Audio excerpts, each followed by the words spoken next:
Hello class, good morning. हम लोग immunoglobulins के बारे में डिस्कस करेंगे। इम्यूनोग्लोबुलिन्स का स्ट्रक्चर, टाइप्स एंड फंक्शन के बारे में हम लोग आज डिस्कस करेंगे। जैसे कि इम्यूनोग्लोबुलिन्स क्या होते हैं, इनका स्ट्रक्चर, टाइप्स एंड इनके क्या क्या कार्य होते हैं, इसके बारे में हम लोग आज डिस्कस करेंगे। तो फर्स्ट हम देखेंगे इम्यूनोग्लोबुलिन्स का इंट्रोडक्शन क्या होता है। तो इम्यूनोग्लोबुलिन्स क्या होते हैं? ग्लाइकोप्रोटीन्स होते हैं। दैट मीन्स वो किससे मिलकर बने होते हैं? ग्लाइकोप्रोटीन से। जैसे प्रोटीन्स के अलग अलग फॉर्म होते हैं, तो उस टाइप से इम्यूनोग्लोबुलिन्स किससे मिलकर बने होते हैं? हमारे ग्लाइकोप्रोटीन से। एंड इम्यूनोग्लोबुलिन क्या करते हैं, किससे रिएक्ट करते हैं? एंटीजन से रिएक्ट करते हैं। जैसे हम लोगों ने प्रीवियस लेक्चर में क्या समझा था, एंटीजन क्या होते हैं। जो एंटीजन होते हैं वो अलग अलग टाइप्स के होते हैं। हम लोगों ने एंटीजन के टाइप्स के बारे में डिस्कस किया था। और एंटीजन क्या होते हैं? फॉरेन सब्सटेंस होते हैं जो कहीं और से आते हैं और हमारी बॉडी में एंटर होते हैं। तो हमारी बॉडी उसके वजह से क्या कर रही है? इम्यून रिस्पॉन्स शो कर रही है। इम्यून रिस्पॉन्स जब शो करती है तो क्या होता है हमारी बॉडी में? हमारी बॉडी में एंटीजन के अगेंस्ट एंटीबॉडी बनती है और एंटीबॉडी उनसे बाइंड अप होती है। इसी टाइप से इम्यूनोग्लोबुलिन्स जो है ग्लाइकोप्रोटीन के बने होते हैं। और जब ये एंटीजन से बाइंड होते हैं तो ये क्या कहलाते हैं? एंटीबॉडी। बट जब ये एंटीजन से रिएक्ट नहीं करते हैं तो सिंपली फॉर्म में इन्हें क्या कहेंगे हम? इम्यूनोग्लोबुलिन। आपको समझ में आया होगा कि जब ये एंटीजन से रिएक्ट करेंगे तो क्या कहलाएंगे? एंटीबॉडी। बट ये जब उनसे रिएक्ट नहीं करते हैं तब इन्हें क्या कहते हैं हम?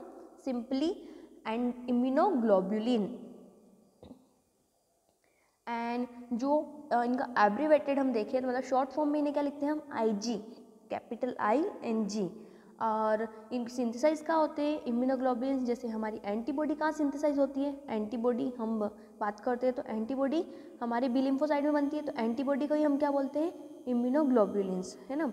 ये बी लिम्फोसाइट में सिंथेसाइज होते हैं और किसके साथ सीक्रेट हो रहे हैं? प्लाज्मा सेल के द्वारा। क्योंकि प्लाज्मा सेल क्या करती है? एंटीबॉडी का प्रोडक्शन करती है।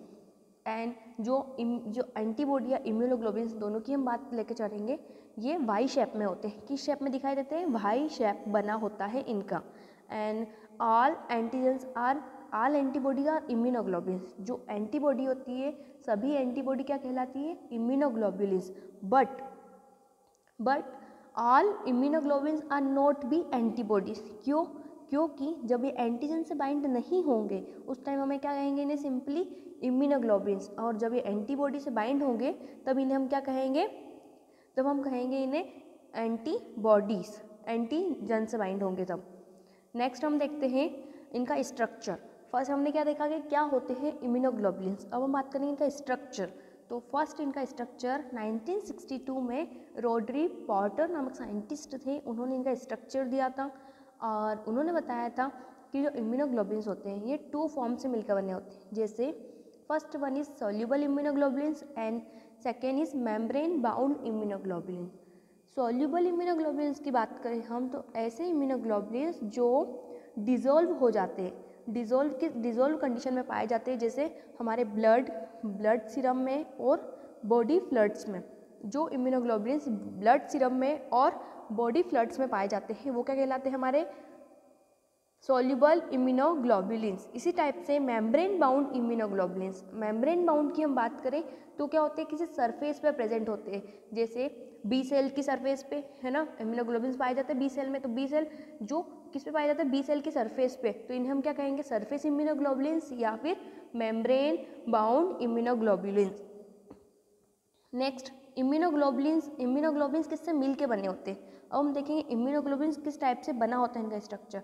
तो immunoglobulins 2 pairs of polypeptide chain. इसमें पॉलीपेप्टाइड के 2 पेयर होते हैं चेन के, जिसमें 2 लाइट चेन होती है और 2 हैवी चेन होती है। 2 लाइट चेन होगी और 2 हैवी चेन होगी। जैसे यहाँ पे स्ट्रक्चर में आपको शो हो रहा होगा कि 2 लाइट चेन है। जैसे ये लाइट चेन है, ऊपर वाली छोटी सी आपको दिख रही है, और ये नीचे ये वाली दिख रही है हैवी चेन। जैसे ये 2 यहाँ हैवी चेन दिख रही है और 2 लाइट चेन दिख रही है। तो इनसे मिलकर क्या बनी हमारी एंटीबॉडी, है ना। इसमें क्या होता है? ये जो 4 चेन है, ये 1 2 3 एंड 4, ये किससे कनेक्ट हैं? इनके बीच में एक बॉन्ड है जिसे क्या बोलते हैं? Disulphide bond. जो एंटीबॉडीज़ है इनके बीच में क्या है? इनके बीच में एक बॉन्ड है जिसे क्या बोलते हैं हम, डाइसल्फाइड बॉन्ड, यहाँ पे डाइसल्फाइड बॉन्ड प्रेजेंट है। एंड जो ये रीजन है, जो ये चेन बनी हुई है इन इम्यूनोग्लोबुलिन्स की, ये 2 रीजन होते हैं इसमें, एक वेरिएबल रीजन और एक कंस्टेंट रीजन। एक वेरिएबल रीजन होता है, जैसे ये ऊपर इतना इतना जो ये दिखाई दे रहा है, मैं शो कर रही हूँ आपको, ये क्या है, वेरिएबल रीजन। और जो ये नीचे की साइड यहाँ पे है, ये क्या है, इसका कंस्टेंट रीजन, इतना इतना कंस्टेंट रीजन है, और ये ऊपर वेरिएबल रीजन दिखाई दे रहा है। तो आप लोगों को समझ में आएगा कि कंस्टेंट रीजन कौन सा है, वेरिएबल रीजन। जैसे ये जो रीजन है इतना ऊपर की साइड, इसके ऊपर की साइड पोर्शन जो दे रखा है वो क्या है यहाँ पे, वेरिएबल। और ये जो नीचे की साइड स्ट्रक्चर है इसका, इतना एरो के अंदर, ये सब क्या है, कंस्टेंट रीजन। सो इन दोनों से मिलकर ये जो पैर हैं मिलकर बने होते हैं, और इसे क्या कहेंगे, एक हैवी चेन और एक लाइट चेन, है ना। अब लाइट चेन में वेरिएबल होता है, जैसे यहाँ पे दे रखा VL, है ना, फिर C1, C2 एंड C3। जो C1, C2 एंड C3 है ये क्या है हमारा, ये कंस्टेंट रीजन है, और V1 जो दे रखा है क्या हमारा, वेरिएबल रीजन। एंड यहाँ पे देखो दिख रहा है शॉर्ट, यहाँ लिखा हुआ है VL, that means light, variable light chain and variable heavy chain.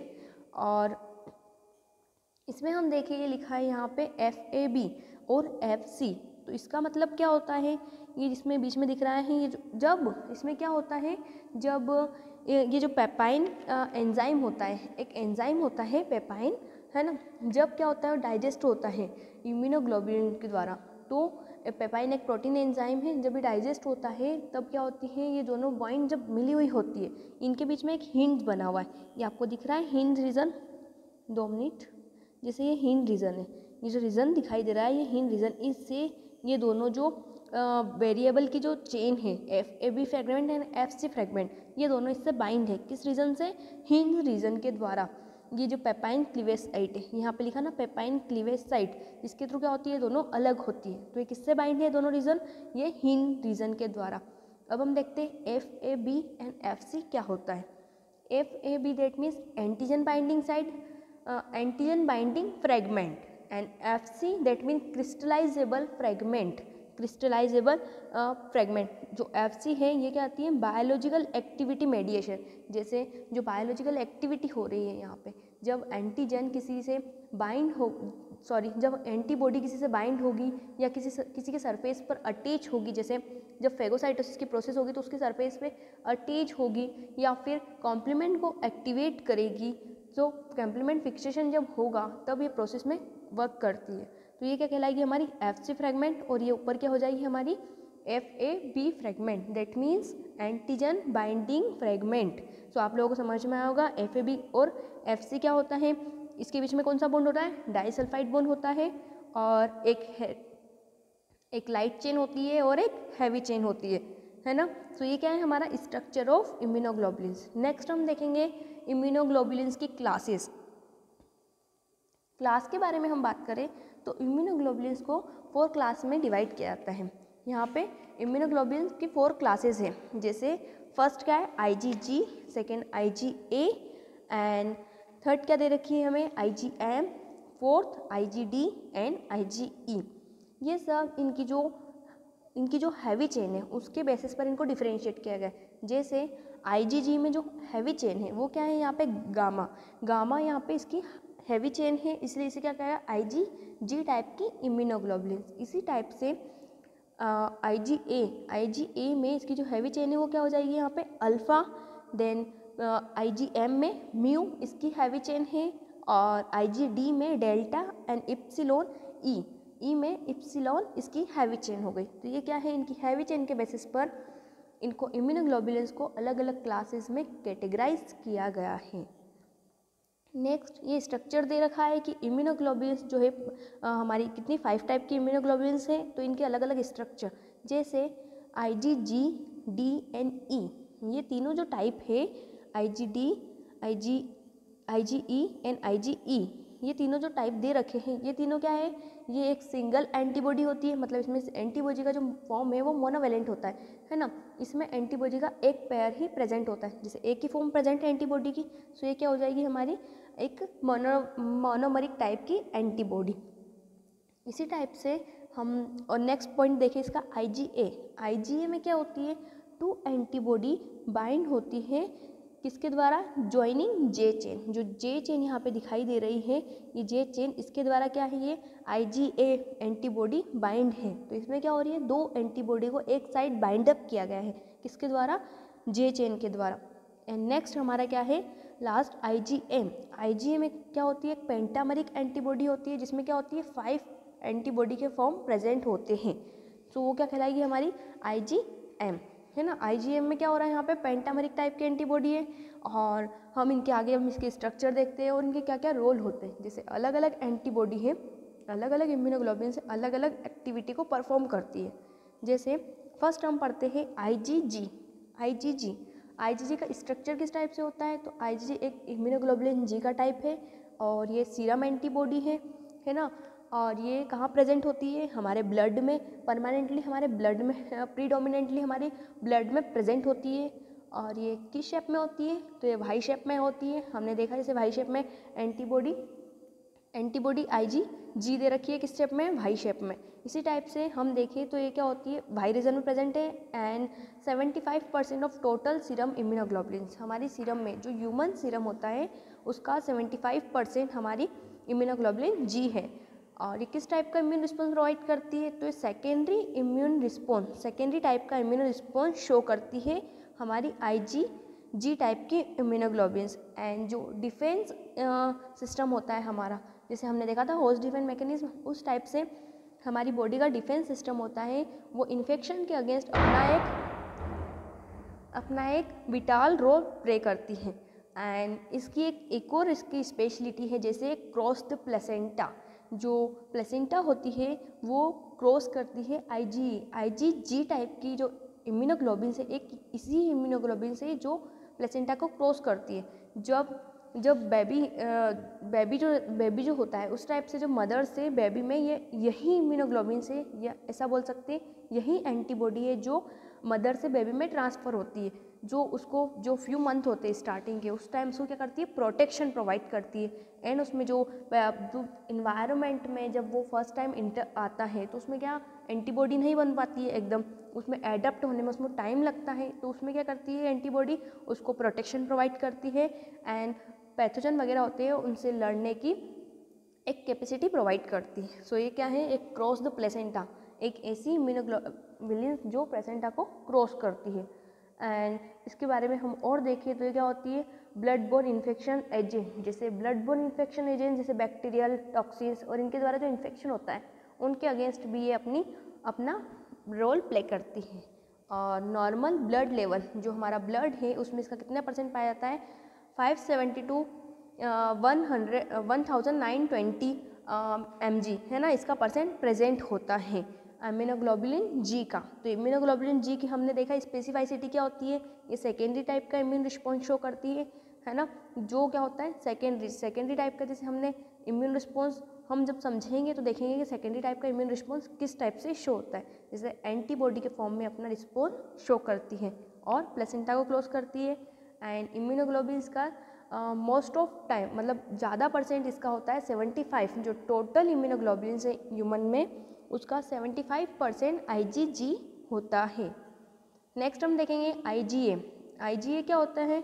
IgA इसका इसका जो कार्बोहाइड्रेट में कंटेंट होता है कितना होता है, 5 से 10% इसका परसेंट होता है। और ये एक ग्लाइकोप्रोटीन है, एक एंटीबॉडी है, ये वाई शेप में प्रेजेंट होती है ना। हम लोगों ने देखा है वाई शेप में प्रेजेंट होती है IgA, जैसे हम स्ट्रक्चर में देख लेते हैं IgA ये वाई शेप में प्रेजेंट है, बट ये बाईवेलेंट होती है। क्यों, क्योंकि इसमें 2 एंटीबॉडी किससे ज्वाइन है, जे चेन के द्वारा। जो जे चेन है ये भी एक पॉलीपेप्टाइड चेन है, और ये जो IgA एंटीबॉडी ये किसके द्वारा, एक सीक्रेटेड एंटी इम्यूनोग्लोबुलिन से जो सीक्रेट होती है किसके द्वारा, हमारे ब्लड, सलाइवा, टीयर्स, जैसे हमारे आंसुओं में, ब्लड में, इसमें क्या है ये IgA टाइप की एंटीबॉडी प्रेजेंट है जो पैथोजेंस वगैरह है उनसे हमारी बॉडी को प्रोटेक्शन प्रोवाइड करती है ना। तो ये क्या है, ये किससे मिलके बनी है, बेसिक 2 यूनिट जैसे लाइट चेन और हैवी चेन। इसमें जो एंटीबॉडी का है वो कितने 2 एंटीबॉडी इसमें प्रेजेंट होती है, और वो किससे बाइंड होती है, जे चेन के द्वारा। एंड ये एंटीबॉडी प्लेसेंटा को क्रॉस नहीं कर पाती है, जो प्लेसेंटा है उसको क्रॉस नहीं कर पाती है, और इसका नॉर्मल ब्लड में लेवल कितना होता है 70 to 400 mg, है ना। ये इसका क्या होता है हमारी बॉडी में परसेंट। एंड इसका मेन फंक्शन क्या होता है, सिक्रेट होती है किसके द्वारा, MALT, that means mucosal associated lymphoid tissue. जैसे लिम्फोइड टिश्यू कौन कौन से हो जाएंगे हमारे, जो लिम्फोइड टिश्यू उनके द्वारा क्या होती है, ये सिक्रेट होती है, मतलब उनके द्वारा स्त्रावित की जाती है। नेक्स्ट पॉइंट दे रखा है IgM। IgM किस टाइप की होती है, IgM एक पेंटामेरिक एंटीबॉडी है ना। हमने देखा था स्ट्रक्चर, हमने स्टार्टिंग में स्ट्रक्चर देखा था IgM। इसमें क्या होता है 5 एंटीबॉडी प्रेजेंट होती है, मतलब इसको बोल सकते हैं 5 एंटीबॉडीज़ में अलग अलग 5 एंटीबॉडीज़ की सरफेस पे प्रेजेंट होती है। तो इसका स्ट्रक्चर कैसा हो जाएगा, पेंटामेरिक, है ना। और इसमें अमीनो एसिड के कितने अमीनो एसिड प्रेजेंट होते हैं, 576 अमीनो एसिड प्रेजेंट होते हैं। और इसका जो मॉलिक्यूलर मास भी होता है वो कितना सबसे हाईएस्ट होता है कंपेयर टू अदर इम्यूनोग्लोबुलिन्स, है ना। एंड ये मेजर टाइप की इम्यूनोग्लोबुलिन्स होती है और किस पे प्रेजेंट होती है, बी सेल की सरफेस पे। एंड और क्या करती है, ये प्रोटेक्शन प्रोवाइड करती है और ये प्लेसेंटा को क्रॉस नहीं कर पाती है। हमने स्टार्टिंग में डिस्कस किया जैसे IgG है वही प्लेसेंटा को क्रॉस कर पाती है, बाकी कोई भी इम्यूनोग्लोबुलिन प्लेसेंटा को क्रॉस नहीं कर सकती है। एंड इसके बीच में पॉलीपेप्टाइड का चेन होती है और इसका नॉर्मल लेवल अगर हम मेल्स की बात करें तो मेल में कितना होगा 32 to 50 mg एंड फीमेल्स में 30 to 300% इसका प्रेजेंट होता है। एंड ये मल्टीवेलेंट होती है और ये डिजीज़ जो भी होती है उसके अगेंस्ट क्या करती है, प्रोटेक्शन प्रोवाइड करती है। और प्रोटेक्शन किस टाइप से करती है, जैसे ऑप्सोनाइजेशन, कॉम्प्लीमेंट फिक्सेशन या फिर एग्लूटिनेशन और साइटोलाइसिस, इनके द्वारा उसको क्या करती है, जो पैथोजन है उसको किल अप करने का प्रोसेस को परफॉर्म करती है। ये हम लोग आगे देखेंगे कि इम्यूनोग्लोबुलिन्स के फंक्शन क्या होते हैं, उसमें मैं आपको बताऊंगी ऑप्सोनाइजेशन क्या होता है और एग्लूटिनेशन किस टाइप से होता है।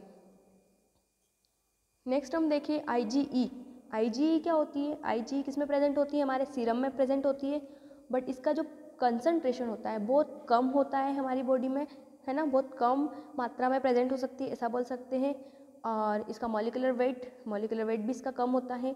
एंड ये कब वर्क करती है, जब एलर्जिक रिएक्शंस होती हैं, जैसे हाइपर सेंसिटिविटी टाइप की जो रिएक्शंस होती है तब ये अपना वर्क शो करती है ना। कौन से एंटीबॉडी शो करती है वहाँ, IgE टाइप की।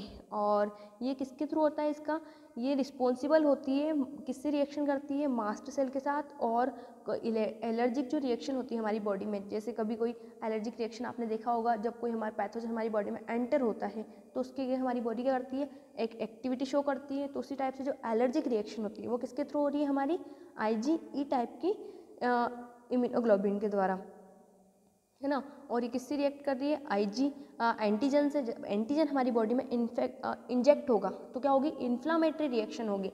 अब इन्फ्लामेटरी रिएक्शन जैसे रेडनेस होना, इचिंग होना, स्वेलिंग होना, तो ये सब क्या है, इसके सिम्टम्स होते हैं, जिसके द्वारा क्या होता है, हमें मतलब सेंसिटिविटी होती है हमारी बॉडी में, एलर्जिक रिएक्शन होती है, तो वो क्या कहलाती है, किसके द्वारा हो रही है यहाँ पे, IgE के द्वारा। और इसका हमारी बॉडी के जो ब्लड है उसमें इसका नॉर्मल कितना है, लेवल है ग्रेटर देन 0.025 mg। नेक्स्ट हम देखें तो IgD, ये क्या है, हमारी लास्ट एंटीबॉडी इम्यूनोग्लोबुलिन्स का टाइप है IgD। और ये क्या करती है, ये एंटीबॉडी शो नहीं करती है, मतलब एंटीबॉडी नहीं बनाती है, बट किसी और के साथ मिलकर अपनी इफेक्ट को शो करती हैं। जैसे किसी और इम्यूनोग्लोबुलिन्स के साथ बाइंड हो जाएगी और अपनी रिएक्शन को शो करेगी, है ना। और ये कहाँ प्रेजेंट होती है, नॉर्मली ये सब इम्यूनोग्लोबुलिन्स हमारी बी लिम्फोसाइट्स में प्रेजेंट होती है। एंड ये क्या करती है, प्रोटीलाइटिक एंजाइम डिग्रेडेट करती है, जो प्रोटीलाइटिक एंजाइम होती है उनको डिग्रेड करने में हेल्प करती है। एंड ये बेसोफिल्स मास्ट सेल होती है, इनके साथ बाइंड हो जाती है और अपना रेस्पायरेटरी इम्यून डिफेंस है वो शो करती है। मतलब मोस्टली जो IgD होती है ये रेस्पायरेटरी इम्यून डिफेंस शो करती है। जैसे रेस्पायरेटरी जो हमारा श्वसन तंत्र है उसके द्वारा उसमें जो माइक्रोब्स या पैथोजन उसके थ्रू एंटर होंगे हमारी बॉडी में, तो उसके अगेंस्ट ये वर्क करेगी। कौन सी एंटीबॉडी, हमारी IgD टाइप की। और ये बहुत कम अमाउंट में इसका बहुत कम अमाउंट हमारी बॉडी में प्रेजेंट होता है। हमारे जो ब्लड सीरम होता है उसमें बहुत कम अमाउंट प्रेजेंट होता है, इसका बोल सकते हैं एक ट्रेस अमाउंट ही प्रेजेंट होता है। लास्ट हम बात करेंगे जो इम्यूनोग्लोबुलिन्स है इनके क्या फंक्शन होते हैं। जैसे हमारी बॉडी में अगर इम्यूनोग्लोबुलिन्स है तो ये क्या फंक्शन कर रहे हैं। सबसे पहले हमने देखा कि क्या करते हैं, एंटीजन को किल करने का काम करते हैं, है ना। एंटीजन के अगेंस्ट डायरेक्टली उनको क्या करते हैं, फर्स्ट वर्क इनका होता है कि एंटीजन पे डायरेक्ट अटैक करते हैं, या फिर एक्टिवेशन ऑफ कॉम्प्लीमेंट सिस्टम, जो कॉम्प्लीमेंट सिस्टम होता है उसको एक्टिवेट कर देते हैं। ये दोनों इसके मेन फंक्शन होते हैं हमारे इम्यूनोग्लोबुलिन्स के। जैसे फर्स्ट हमने क्या बात करी, डायरेक्टली अटैक करना, मतलब डायरेक्टली पैथोजन जो हम स्टार्टिंग से पढ़ रहे हैं इम्यूनो में, पैथोजन क्या होते हैं, पैथोजन वायरस, बैक्टीरिया या फिर कोई भी फॉरेन सब्सटेंस जो हमारी बॉडी में एंटर हो रहा है, हमें हार्म पहुंचाने की कोशिश कर रहा है, या फिर इन्फेक्शन कोज कर रहा है, या फिर कोई डिजीज पहुंचाने की कोशिश कर रहा है, तो उसके अगेंस्ट हमारी बॉडी क्या करेगी, रिस्पॉन्स शो करेगी। सो वो रिस्पॉन्स किसी भी टाइप से हो सकता है, वो सेल मीडिएटेड हो सकता है या फिर ह्यूमरल इम्यून रिस्पॉन्स हो सकता है। सेल मीडिएटेड कौन शो कर रहा है, हमारा टी लिम्फोसाइट्स, जो टी सेल्स होती है वो सेल मीडिएटेड टाइप का इम्यून रिस्पॉन्स शो करती है, और जो बी सेल होती है वो ह्यूमरल टाइप का, वो क्या कर रही है, एंटीबॉडी के थ्रू रिस्पॉन्स शो कर रही है। और सेल मीडिएटेड किस टाइप से, जैसे सेल के द्वारा, हमारी जो सेल होती है मैक्रोफेजेस, डेंड्रिटिक सेल, इन सब के द्वारा जो रिस्पॉन्स शो हो रहा है वो किसके द्वारा हो रहा है, टी लिम्फोसाइट्स के द्वारा, उसमें सेल मीडिएटेड इम्यून रिस्पॉन्स कहते हैं उसे हम। और बी लिम्फोसाइट्स के द्वारा क्या हो रहा है, हमारी एंटीबॉडी का प्रोडक्शन हो रहा है। और एंटीबॉडी अलग अलग टाइप्स की, जैसे हमने आज डिस्कस किया, IgA, IgE, IgD, IgM, ये सारी क्या है, एंटीबॉडीज है ना। इनके द्वारा रिएक्शन शो होती है, रिस्पॉन्स शो होता है, किसके अगेंस्ट, पैथोजन के अगेंस्ट। अब डायरेक्ट अटैक में हम बात करें तो डायरेक्ट अटैक कैसे कर सकते हैं, वो डायरेक्ट अटैक की भी प्रोसेस, जैसे agglutination, precipitation, neutralization and tissue fixation, selective transport. First हम देखें एग्लूटिनेशन, तो एग्लूटिनेशन में क्या होता है, ये क्या करती है, क्लम्पिंग बना देती है, एक क्लम्पिंग की प्रोसेस होती है जिसमें क्या करते हैं, एंटीजन को क्लम्प कर लेती है, मतलब एंटीजन को क्या करती है, जैसे हम इसमें एक डायग्राम के थ्रू देखते हैं, जैसे ये एंटीजन है, इसके आसपास जाके क्या करेगी हमारी ये एंटीबॉडी इसको क्लम्प कर लेगी, मतलब उसको कवर कर लेगी चारों तरफ से, और इसको इसके अगेंस्ट बॉन्ड बना लेगी। एक बाइवेलेंट बॉन्ड होते हैं एंटीबॉडी में, तो उससे बाइंड हो जाएगी और उसको उसकी जो एक्टिविटी है उसको क्या कर देगी, रिड्यूस कर देगी। जो एंटीजन है उसको बाइंड कर लेंगे और हमारी बॉडी को क्या करेगी, प्रोटेक्शन प्रोवाइड करेगी। ये हो जाएगी एग्लूटिनेशन टाइप की रिएक्शन, है ना। अब नेक्स्ट हम देखेंगे प्रेसिपिटेशन, मतलब उसके साथ क्या करना, प्रेसिपिटेशन बनाना, किसके साथ, पैथोजन के साथ। तो प्रेसिपिटेशन किस टाइप से बनाएगी, जैसे हम एग्जांपल देखें तो कोई सोल्यूबल एंटीजन है, जैसे टिटनेस टॉक्साइड, उसके साइड हमारी एंटीबॉडी जो क्या करेगी, इम्यूनोग्लोबुलिन से बाइंड हो जाएगी, मतलब उसके साथ एक सॉल्यूशन बनाएगी, सॉल्यूबल दोनों मिक्स होने की कोशिश करेगी, और जहाँ पे जब ये मिक्स नहीं हो पाएगी उस टाइप वहाँ पे क्या बना देगी, एक प्रेसिपिटेशन रिंग। जैसे आपने प्रेसिपिटेशन रिएक्शन हम करते हैं ना, उसमें एक क्या होता है, एक सॉल्यूबल और एक इनसॉल्यूबल सब्सटेंस दोनों मिलते हैं, तो क्या होता है, एक इनसॉल्यूबल और एक सॉल्यूबल के बीच में एक रिंग बन जाती है, मतलब उसे क्या बोलते हैं, प्रेसिपिटेशन। तो यहाँ पे एग्जांपल हमने देखा टिटनेस टॉक्साइड का, वो क्या होता है, सॉल्यूबल होता है ना, सॉल्यूबल एंटीजन। तो क्या करते हैं, उसके साथ हमारी इनसॉल्यूबल और सॉल्यूबल के बीच में क्या होता है, एक प्रेसिपिटेशन रिंग बन जाती है, और जो पैथोजन है वो क्या हो जाएगा, इनएक्टिव हो जाएगा। तो ये किस टाइप की हो गई, प्रेसिपिटेशन टाइप की reaction. Next neutralisation that means जो पैथोजन है जो हमारी बॉडी में एंटर हुआ उसको क्या करना, न्यूट्रलाइज कर देना, उसकी एक्टिविटी को, सब एक्टिविटी को ब्लॉक कर देना, और वो एंटीजन क्या, जो एंटीजन है या फिर पैथोजन है वो क्या हो जाएगा, न्यूट्रलाइज हो जाएगा, और बोल सकते हैं इनएक्टिव फॉर्म में पड़ा रहेगा, है ना।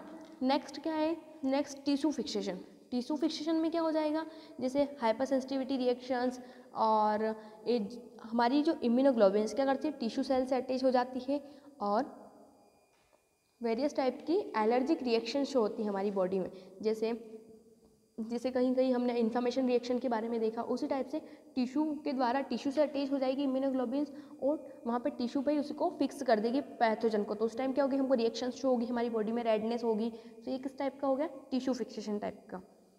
एंड सिलेक्टिव ट्रांसपोर्ट जैसे हम लोगों ने IgG के बारे में समझा था, जैसे किस टाइप से वो ट्रांसपोर्ट हो रही है, जैसे mother to foetus through the placenta close करके न्यूबॉर्न बेबी में किस टाइप से प्रोटेक्शन प्रोवाइड करती है।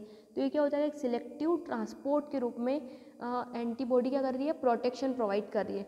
और जैसे सिक्रेशन हमने देखा था, सिक्रेशन करती है कौन सी एंटीबॉडी, IgA, वो म्यूकस सिक्रेशन करती है, एंड रेस्पिरेटरी डाइजेस्टिव ट्रैक। तो इस थ्रू भी क्या कर रही है, एक सिलेक्टिव ट्रांसपोर्ट यूज़ कर रही है और वहाँ पे प्रोटेक्शन प्रोवाइड कर रही है। तो ये क्या हो गया, डायरेक्टली किस टाइप से पैथोजन को किल करती है और उसको ट्रैप करती है हमारी इम्यूनोग्लोबुलिन्स। एंड नेक्स्ट क्या है हमारा, activation of complement system. Complement system को किस टाइप से एक्टिवेट करती है। अब हम पहले पढ़ेंगे कॉम्प्लीमेंट सिस्टम क्या होता है। कॉम्प्लीमेंट सिस्टम एक लार्ज ग्रुप होता है एंजाइमेटिक प्रोटीन्स का, है ना। वो किस में प्रेजेंट होता है, ये पाया जाता है सीरम और ब्लडी फ्लूइड्स में। एंड इसमें क्या होती है, एंटीजन एंटीबॉडी रिएक्शन शो होती है। एंटीजन और एंटीबॉडी जब बाइंड होती है तब रिएक्शन शो करती है और ये लाइसिस और फेगोसाइटोसिस की प्रोसेस को परफॉर्म करती है। यहाँ पे लाइसिस करना जैसे सेल को रप्चर करना, है ना, मेम्ब्रेन अटैक कॉम्प्लेक्स बनाना, और जो सेल है उसको जैसे जो पैथोजन है उसको रप्चर कर देना, उसके सेल को डिग्रेडेड कर देना और लाइस्ड कर देना, ये लाइसिस की प्रोसेस होती है। And opsonization is also known as phagocytosis process. जो फेगोसाइटोसिस की प्रोसेस होती है इसमें क्या करती है, जो बैक्टीरिया या पैथोजन है उसके अगेंस्ट क्या करेगी हमारी बॉडी, उसको कवर कर लेगी, उसको क्या करेगी, उसको कवर अप कर लेगी चारों ओर से। हमारी जो एंटीबॉडी है उसको चारों ओर से कवर अप कर देगी। तो ये क्या हो जाएगा, ऑप्सोनाइजेशन, उसकी एक्टिविटी बिल्कुल कम हो जाएगी, उसको डिग्रेड कर देगी, उसको छोटे छोटे पार्टिकल्स में डिवाइड कर देगी। तो ये क्या हो जाएगी, फेगोसाइटोसिस की प्रोसेस लाइक फेगोसाइटोसिस परफॉर्म करेगी और उस पैथोजन को किल कर देगी। इन लास्ट है activation of mast cell and basophil. जो मास्ट सेल्स होती है और बेसोफिल्स होती है उनको एक्टिवेट कर दिया जाता है कॉम्प्लीमेंट सिस्टम के द्वारा, जो क्या करती है, पैथोजन को रिकग्नाइज करती है और उसको कील करने का या फिर इनएक्टिवेट करने का वर्क करती है ना। सो आप लोगों को समझ में आएगा किस टाइप से इम्यूनोग्लोबुलिन फंक्शन प्ले करती है अपने, जैसे डायरेक्टली अटैक कर लेगी या फिर कॉम्प्लीमेंट सिस्टम को एक्टिवेट कर देगी। तो कॉम्प्लीमेंट सिस्टम भी उसको क्या करेगा, किल करेगा, और हमारी इम्यूनोग्लोबुलिन उसके अगेंस्ट एंटीबॉडी बना देगी, है ना। डायरेक्टली अटैक करके भी उसको किल करेगी और फिर उस एंटीजन को शो करेगी कि ये एंटीजन है, इसके अगेंस्ट हमारी बॉडी क्या करेगी, एंटीबॉडी का फॉर्मेशन करेगी। और एंटीबॉडी का फॉर्मेशन आपको पता ही है किसके थ्रू हो रहा है, हमारी प्लाज्मा सेल के द्वारा, जो बी सेल का पार्ट है। एंड मेमोरी सेल फिर से उसको रिकग्नाइज करती है, मेमोराइज करती है कि यही सेम पैरासाइट्स हमारी बॉडी में पहले भी इंटर हो चुका है, तो इसके अगेंस्ट हमारी बॉडी है, वही हमारी बॉडी में क्या है, इसके अगेंस्ट एंटीबॉडी बनी हुई है, तो एंटीबॉडी उसके अगेंस्ट फिर से शो कर देती है। सो आप लोगों को समझ में आएगा कि किस टाइप से इम्यूनोग्लोबुलिन्स की टाइप से अलग अलग इम्यूनोग्लोबुलिन्स क्या कहलाते हैं, हमारे एंटीबॉडी कहलाते हैं। बट जब ये सिंगल फॉर्म में होते हैं, जब ये क्या करते हैं, एंटीजन से बाइंड नहीं होते, तब सिंपली क्या कहलाते हैं, ये इम्यूनोग्लोबुलिन्स। बट जब ये एंटीबॉडी एंटीजन से बाइंड होते हैं उस वक्त क्या कहलाते हैं, ये एंटीबॉडी का रोल प्ले करते हैं। सो इम्यूनोग्लोबुलिन्स के हमने टाइप्स देखे, फंक्शन देखे एंड स्ट्रक्चर, इसके बारे में हम लोगों ने डिस्कस किया। सो आप लोगों को समझ में आया होगा कि किस टाइप से वर्क करते हैं। एंड नेक्स्ट क्लास में हम नेक्स्ट टॉपिक को डिस्कस करेंगे। Thank you.